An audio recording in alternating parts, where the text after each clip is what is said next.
मित्रों नमस्कार, मैं Neeraj Srivastava, advocate, Varanasi district court. मित्रों, आज मैं आपके बीच भारतीय नागरिक सुरक्षा संहिता BNSS 2023 और CRPC 1973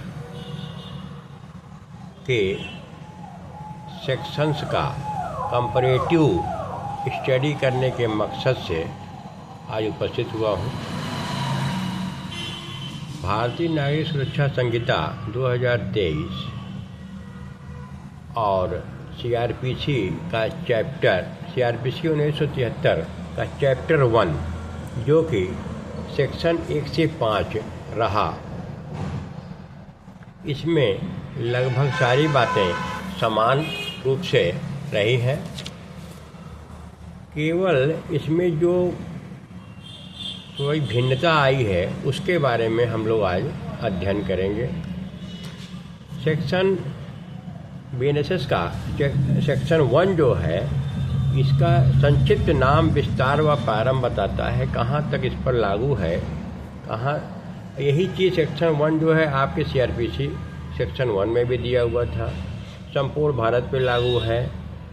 इसमें आया था, उसमें था चैप्टर 8, 10 और 11 जो परेशानी वगैरह के मामले के जो चैप्टर थे। 107, 16 हम लोग जानते हैं। न्यूसेंस के मामले में जो मैटर था, जिसमें कहा गया था कि नागालैंड जनजाति क्षेत्रों पर लागू होने के संबंध में ये चैप्टर था कि चैप्टर 8, 10 और 11 जो परेशानी यानी 107, 116 परेशानी वाले मैटर थे, न्यूसेंस वाले थे, पुलिस की प्रक्रिया के बारे में थोड़ा था, वो चैप्टर लागू होंगे और शेष नहीं लागू होंगे।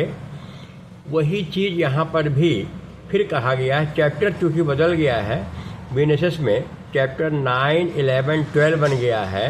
इसमें भी वही बात आई है, the provision of this Sanhita other than those related to chapter 9, 11, 12, इसमें यही चैप्टर नंबर जो है चेंज हो गया है। जो पहले चैप्टर 8, 10, 11 था, 9, 11, 12 से संबंधित उपबंध जो हैं, जैसे 9, 11, 12 में जो दिए गए हैं उनको वो तो लागू हैं। उनके अलावा जो BNSS में हैं, जैसे CRPC में था, सेम चीज़ है। कहने का मतलब है कि अगर CRPC को लागू कराना है नागालैंड वगैरह जनजाति क्षेत्रों में, तो वहाँ का स्टेट जो है, स्टेट चाहे तो गजट वगैरह करा करके लागू करा सकता है। अदरवाइज केवल यही 3 चैप्टर ही लागू रहेंगे। ये चीज़ कही गई। कहाँ तक विस्तार की बात है। अब इसका सेक्शन 2 जो है BNSS का और CRPC का सेक्शन 2 परिभाषाओं के बारे में था। उसमें CRPC में A से लेकर के Y तक था, यानी कुल 36 थे सेक्शन, और इसमें A to Z बना दिया गया, यानी कुल 37 लगभग हो गए हैं। इसमें जो जनरल 30% लगभग जो है, केवल 70-75% जितनी भी डेफिनीशन है लगभग सब सेम ही है। कुछ डेफिनीशन को इसमें ऐड किया गया है। थोड़ा सा हम लोग उनके बारे में देखेंगे।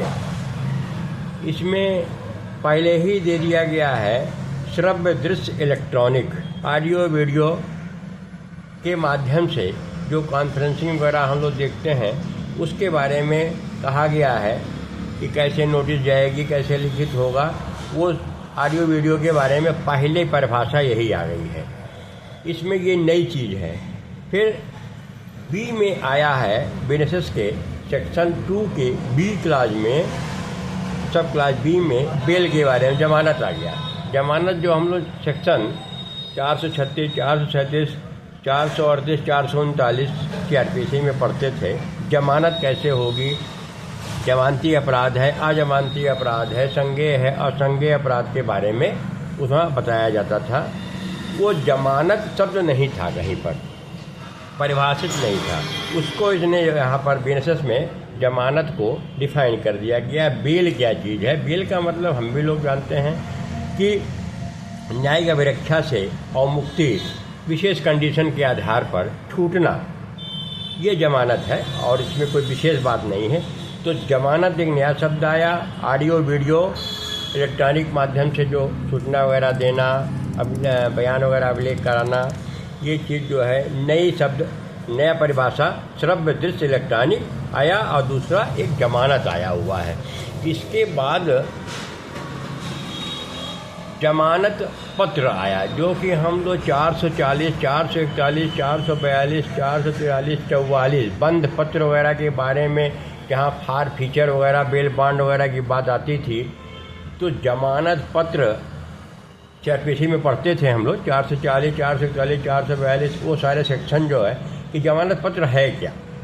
फिर इसी के बाद बंध पत्र आता है। बंध पत्र भी उसी में था हम लोगों का, 440, 41, 42, 43, 44 पूरा लेकर के। तो बॉन्ड कैसे देते थे, जमानत पत्र क्या है, ये दो चीज़ें जो है नई दिखाई दी इसमें। तो कुल मिलाकर के ये श्रव्य दृश्य इलेक्ट्रॉनिक और जमानत दूसरा चीज़, और तीसरा जो है जमानत पत्र दिखाया गया, चौथा जो है बंध पत्र आया।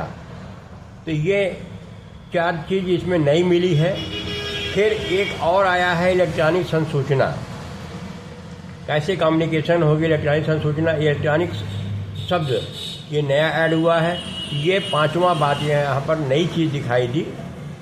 तो लगभग जो है सभी डेफिनेशन सेम है। ये कुछ चीज़ें जो है नई ऐड हुई, उनको हमारे विचार में ये हुआ कि इसको जो है अध्ययन किया जाए।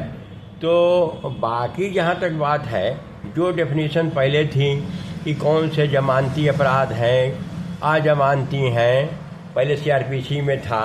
आरोप कैसे बनेगा, 211, 13, 14 में हम लोग देखते थे आरोप बनना है। जमानती बेलेबल ऑफेंसेस क्या हैं, और संज्ञेय देखा जाता था। संज्ञेय है जो 2 साल से ऊपर के सज़ा वाले हैं, आजीवन कारावास है, मृत्युदंडादेश है। 2 साल से नीचे वाले जो होंगे असंज्ञेय में माने जाते थे। फिर उसमें और परिभाषाएं थी, परिवाद था, कंप्लेंट है, उच्च न्यायालय है, भारत है, जांच है, जांच, अन्वेषण और न्यायिक कार्यवाही, वो सब चीज़ें थी। वो लगभग सब इसमें ऐड किया हुआ है।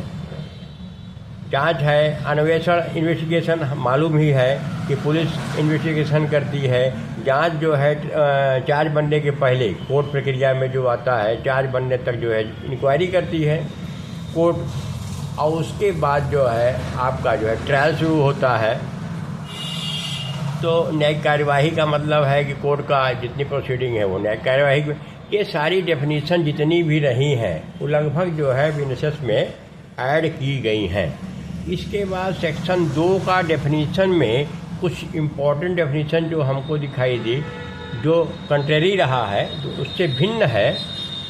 तो भिन्न में केवल यही है, इलेक्ट्रॉनिक संसूचना, जमानत शब्द का ऐड किया गया, बंद पत्र किया गया, श्रव्य दृश्य और इलेक्ट्रॉनिक चीज़ें बताई गई हैं। ये 4-5 जो है नई बातें इसमें आई हुई हैं। जमानत पत्र और बंध पत्र, इलेक्ट्रॉनिक संसूचना और श्रव्य दृश्य इलेक्ट्रॉनिक, 5 आइटम जो है नए रहे। इसके बारे में हम लोगों ने अध्ययन किया। सेक्शन 2 में सेक्शन 3 और सेक्शन 3 निर्देशों का अर्थ लगाना, सेम इसमें भी है, बीएनएसएस में भी वही चीज़ है। आईपीसी व अन्य, जैसे इसमें जो है सेक्शन 3 के बाद जो है जो सेक्शन 3 रहा है सीआरपीसी में, वही सेक्शन जो है निर्देशों का अर्थ लगाना जो इसमें दिया गया सेक्शन 3 में, वही बीएनएसएस का सेक्शन 3 है। और सेक्शन 4 जो भारतीय न्याय संहिता यहाँ पर आ गया, 2023 और अन्य विधियों के अधीन अपराधों का विचारण। उसी तरीके से सीआरपीसी में भी यही बात रही है कि वहाँ पर जो है शब्द आ जाता था भारतीय दंड प्रक्रिया संहिता के अन्य और अन्य विधियों के अधीन अपराधों का विचारण। कैसे ट्रायल होगा, सीआरपीसी लागू होगी, वो चीज़ जो है सेक्शन 4 के बारे आती है।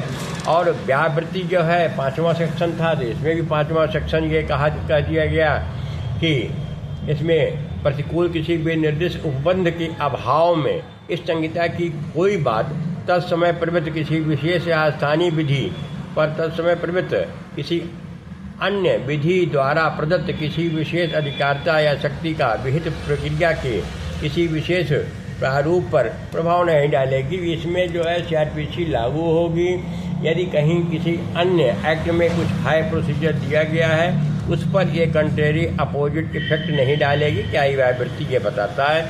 कुल मिलाकर के सेक्शन 1 से लेके 5 तक के बीच में लगभग रिजेंबलिंग रहा है, सब कुछ मिलता जुलता रहा है। थोड़ी सी डेफिनेशन में अंतर आया और लगभग सब वही है। जैसे लागू होने की बात है तो पहले जम्मू कश्मीर छोड़ के था, तो अब जो है संपूर्ण भारत में हो गया। जब आर्टिकल 370 लागू हो गया, हट गया, सॉरी संविधान, भारतीय संविधान का 370 जो अनुच्छेद था उसको हटा दिया गया है। तब से हम लोगों का CRPC अब जो है नया जो रूप लिया बिनेसेस पूरे भारत में लागू हो गया है। लगभग सब कुछ है, केवल डेफिनेशन में ये थोड़ा सा कंट्रेरी रहा है, तो उसका हम लोगों ने अध्ययन किया है।